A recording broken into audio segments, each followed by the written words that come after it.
From the CyberHub bunker and studio, you're tuning in to the CyberHub Podcast. And now for your host and CISO, James Azar. Good morning, security gang. Happy Monday, and I hope everyone isn't hungover after a St. Patrick's Day yesterday that probably kept most of y'all busy. This whole weekend was just a festival of St. Patrick's Day celebration. So good morning. And McDonald's kind of screwed up this weekend big time. We'll talk about that on the show today and so much more. We've got a packed one. So go check out our Substack, jamesazar.substack.com. Find us on your favorite podcast listening platform. Give us a subscribe, a follow, wherever it is that you get it. We're obviously unable to live stream on Facebook because we're in Facebook jail. We're able to post the videos after the fact for those who want to catch it. So we're not live there, but we are on YouTube, Rumble, LinkedIn, X, Twitch, everywhere where free speech is still somewhat allowed. So with that being said, let's go ahead and kick off this morning's show. Join me. Now, it's great to be back in the studio because I have my double espresso. And while traveling, sometimes it's harder to get. Coffee cup cheers, y'all.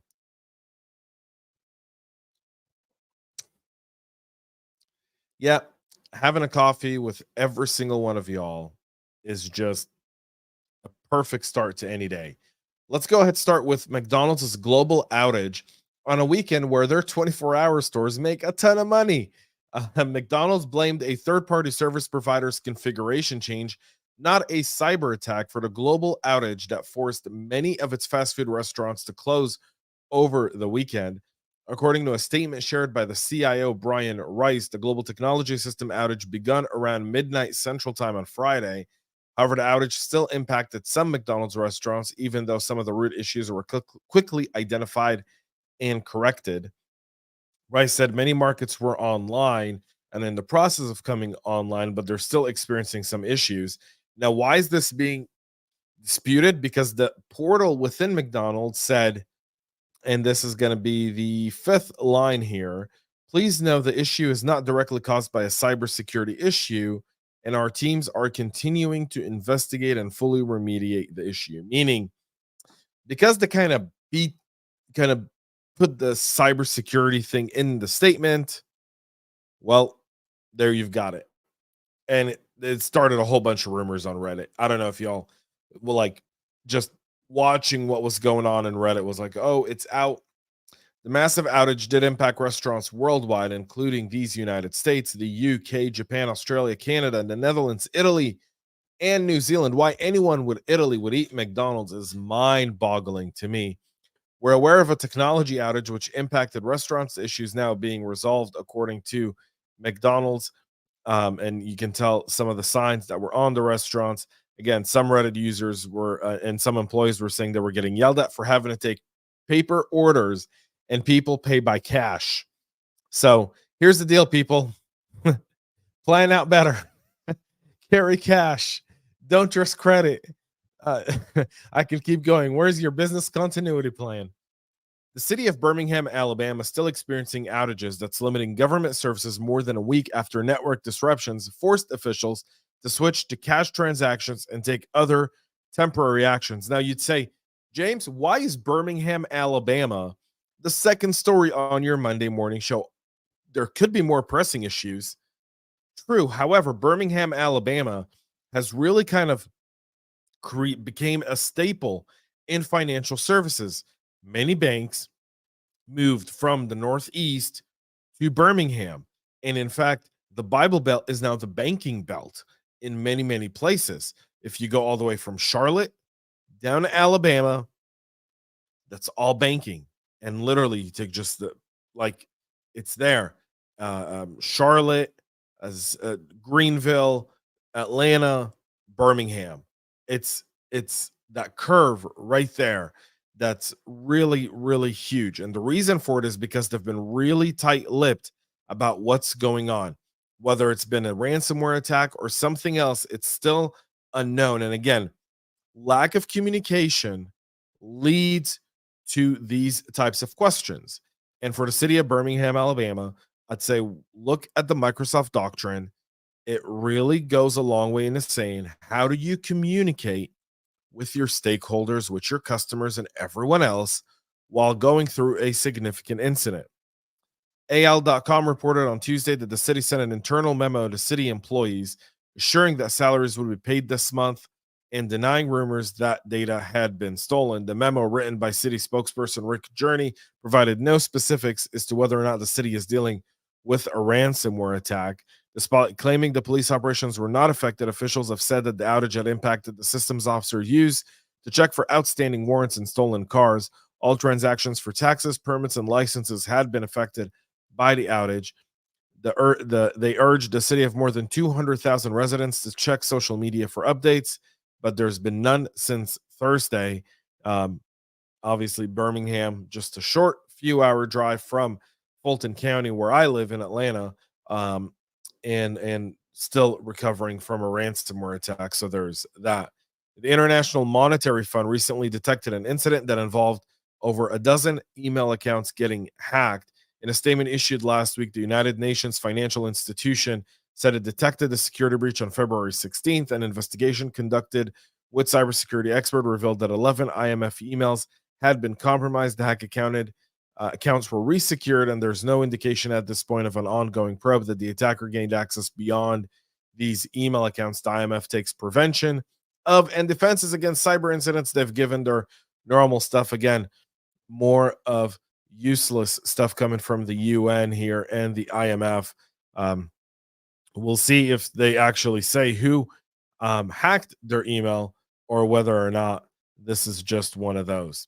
AT&T says a massive trove of data impacting 71 million people didn't originate from its systems after attackers on a cybercrime forum claimed it was stolen during a 2021 breach of the company. Bleeping Computer has been unable to confirm the legitimacy of all the data in the database. They have confirmed some entries are accurate, and a lot of times what attackers would do, for those who don't understand the dark market, they'll get 20 million records, they'll embellish. They'll say these are all legitimate records, but really only half of them are legitimate, sometimes 20%, sometimes 80%. It just depends on shiny hunters' idea of how they want to build their reputation in these forums. The data is being sold by a threat actor known as Shiny Hunters. He's attempting to sell it on raid forums, data theft forum, for a starting price of $200,000 and incremental offers of $30,000. The attacker says they would immediately sell it for nearly $1 million. AT&T told Bleeping Computer that the data did not originate from them. Its systems were not breached based on their investigation. AT&T continues to tell Bleeping Computer that they still have no evidence of the breach at all. Nearly 2 years ago, the data includes names, addresses, mobile phone numbers, encrypted date of birth, encrypted social security numbers, and other internal information. However, the threat actors have decrypted the birth data and social security numbers and added them to another file in the leak, making those accessible as well. To showing you how worthless PKI is and encryption really is in this day of age, when attackers are able to pretty seamlessly decipher the public key exchange that goes on in PKI. So this is a developing story. There's going to be more to it. Was it an AT&T breach? Was it a third party that didn't notify AT&T of the breach because maybe they paid the ransom and thought this was all going to go away, and only to have it resurface a few years later? That's all going to be part of an investigation that's yet to come. And once we get more information, we'll let you know. My guess is it's the latter. My guess is a third party company for AT&T that processes customer data was breached. They had a ransomware attack. They paid the ransom thinking the data was deleted as part of the agreement with the ransom, but the data wasn't. And someone in that chain that had that data kept it.